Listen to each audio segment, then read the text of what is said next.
Bueno, la columna habitual de cada mes del doctor Adolfo García. Hoy una columna más. Hoy, 9 de mayo del año 2021. Qué profundo. Qué profundo, ¿no? No, pero no, es importante porque que se sepa que ya hace casi 2 años que estamos, ¿no? Con la columna de Adolfo, y cada vez hay más gente que está esperándola, ¿eh? A mí me dicen en la calle, los amigos que tengo que siguen este programa, que con Adolfo aprenden mucho. No, y no lo digo porque Adolfo está al aire, ¿eh? Lo digo simplemente porque es la verdad.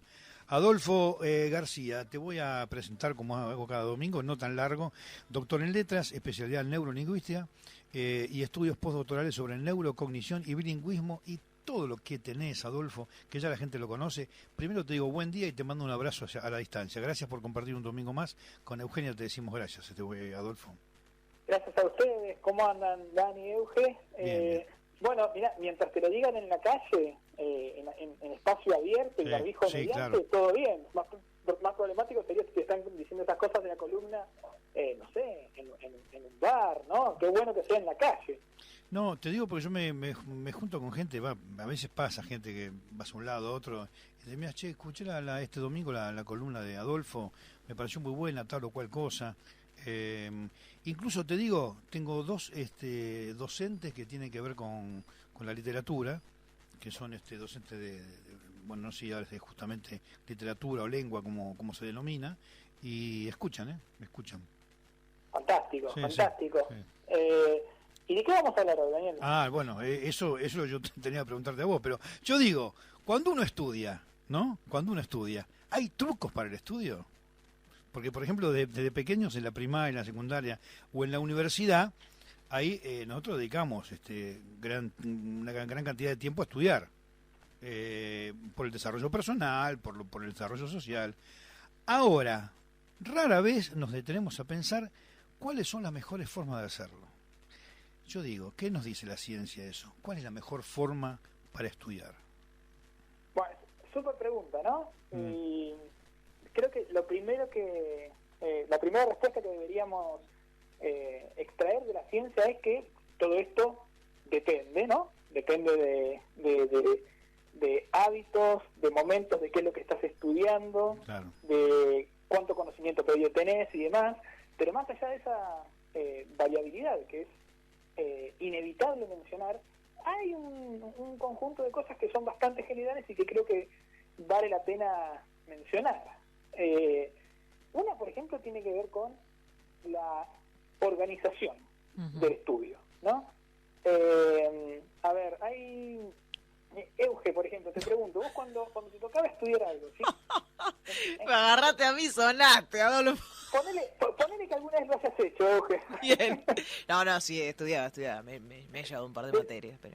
Define, ¿cómo hacías vos? O sea, ¿eras de dejar todo para el final y acumulabas todo en los últimos momentos antes del examen, de la evaluación, o anticipabas, ibas como planificando, distribuyendo momentos de estudio a lo largo de las semanas previas? Tuve 2 etapas, la primaria y la secundaria hacía eso, dejaba todo para el final, y en mi carrera, no, todo lo contrario, era súper organizada, con los tiempos de estudio, trataba de tener todo lo más resuelto posible días previos al examen, pero bueno, en la secundaria dejaba todo para el último día, es más, hasta a veces me levantaba más temprano. Una vaga. Una vaga, dejaba todo para el final. Y bueno, sí, la verdad que sí. O estaba una noche entera estudiando, iba así fresquita como una lechuga, con los que no... También es una pregunta, ¿no? Eso de que, no sé, eso de tener los conocimientos frescos y es realmente eficaz o no, es una mentira. Se decía antes, ¿vos estudiás de memoria o lo estudiás analizando el tema? Claro, viste que hay muchas cosas para hablar con vos, Adolfo. No, absolutamente. Sobre lo primero que contás, sí, creo que en la secundaria muchos se van a identificar con esa tendencia de dejar todo para el final, ¿no? Pero vos sabés que esto se ha estudiado científicamente y se ha comparado cómo es el desempeño de grupos de estudiantes cuando se preparan para una misma evaluación. Imagínate que destinan, no sé, 10 horas a estudiar para una evaluación. Y se comparó cómo se desempeña un grupo, por ejemplo, que estudia 1 hora por día durante 10 días, ¿no? Como periodos breves pero separados y con muchas jornadas, ¿no? O la misma cantidad de tiempo toda acumulada al final. Y en distintos estudios se ha mostrado que los que estudian en jornadas breves pero intensas tienen un desempeño de hasta el 15% mayor que los que estudian todo acumulado al final. ¡Vamos! Y la idea es que esto propicia dos cosas, digamos, ¿no? Uno es que te da más tiempo para que la información que a la que estás exponiendo se vaya consolidando en memoria con el paso del tiempo, ¿no? Si vos estudias todo el día anterior, no estás dándole tiempo a tu cerebro a que consolide esa información que procesaste. Básicamente es, te la presentaste, la practicaste un poco y te mandaste a la evaluación. En cambio, aprovechar todo ese tiempo que va pasando cuando vos vas planificando parece ser ventajoso. Y esto también se vincula con otra cosa que decías, Eugenio, con el tiempo, con el tema del sueño, ¿no? Esta idea de ir frescos, o sea, vos también tenés esa sensación de que, no sé, te quedabas a la madrugada estudiando y ibas así con mucho café encima sin dormir a las evaluaciones, por ejemplo. Sí, me ha pasado. ¿Y cómo fue tu experiencia? ¿Sentías que eso te rendía? ¿Cómo No, difícil la pregunta que me estás difícil. haciendo. Primero recordarlo y segundo, no, estaba cansada, me sentía cansada, pero bueno, no, como que no tenía mucha opción, lo tenía que estudiar, esa era la presión que me acuerdo que tenía, porque si llevaba una mala nota a mi casa, sonaba, pero sí lo aprobaba. Bien, esto no es un juicio público, Eugenia, se pasé, por favor. Pero sabes que está bueno la pregunta, porque esto también se ha estudiado, ¿no? Y decíamos que esto de permitir que haya tiempo, ¿no? Desde el momento en que uno se va exponiendo a la información y hasta que tiene que usarla en una evaluación, el sueño es un factor fundamental en esto. Cuando nosotros dormimos,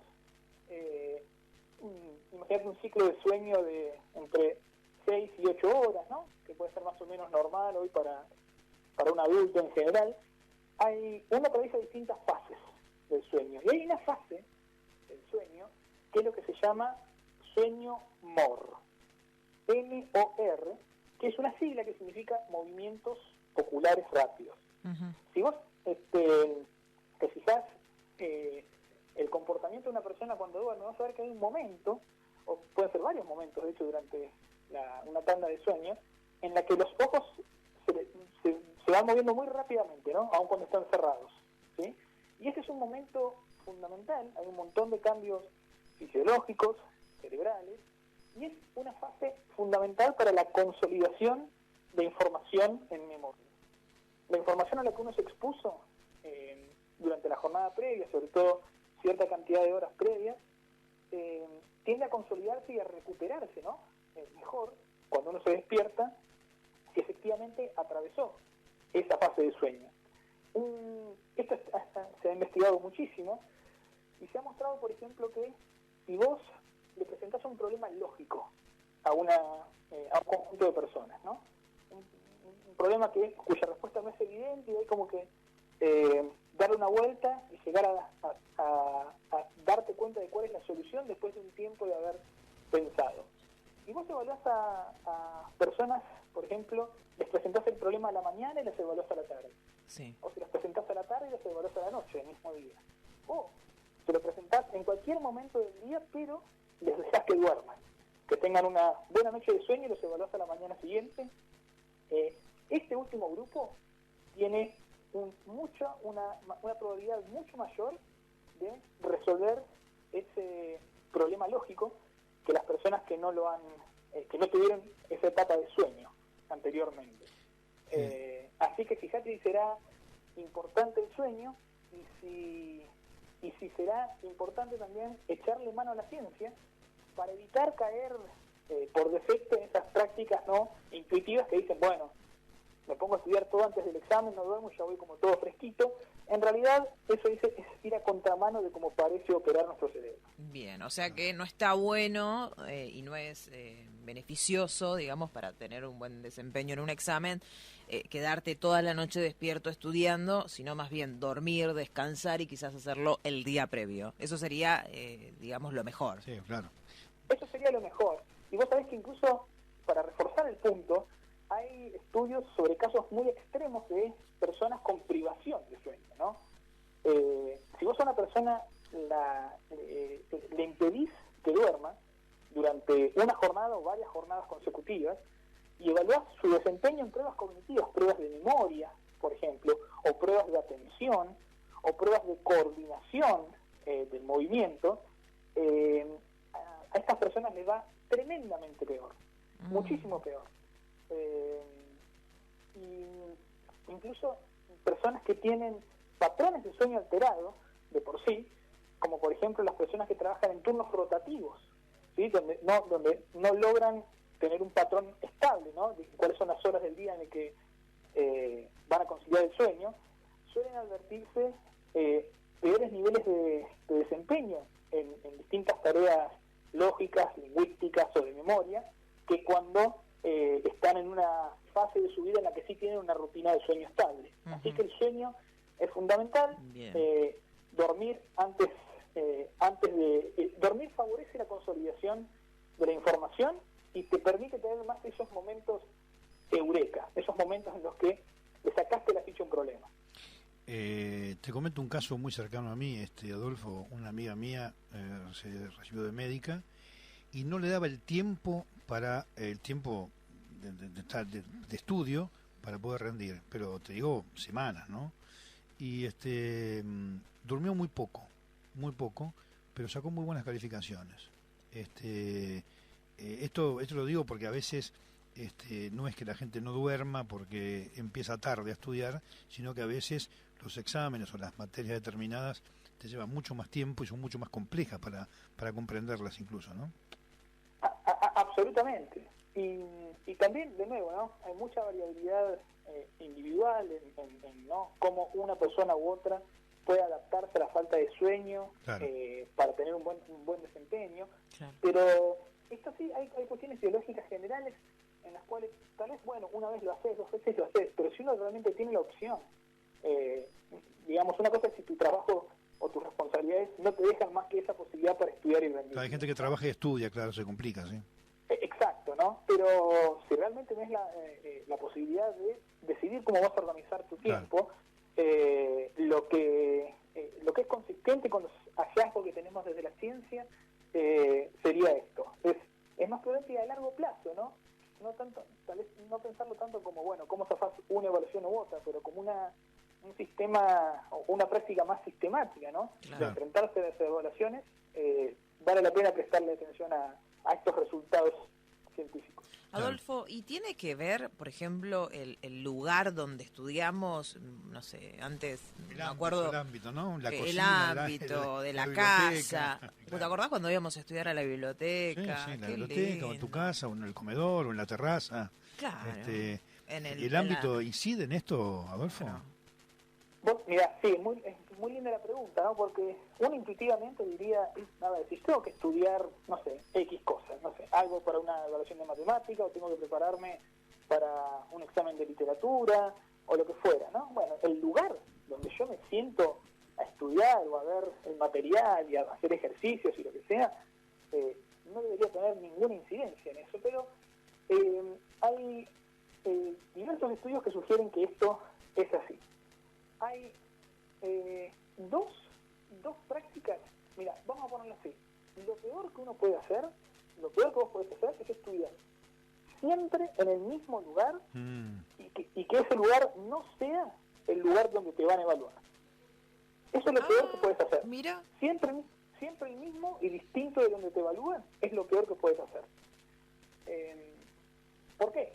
Porque esto va a contrapelo de las dos prácticas que se asocian con mejor desempeño en evaluaciones.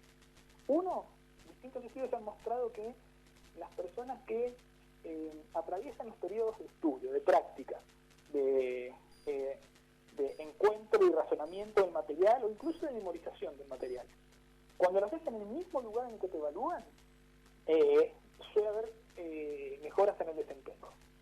Esto es así porque cuando uno se va enfrentando a esa información, el cerebro es una gran máquina de asociación.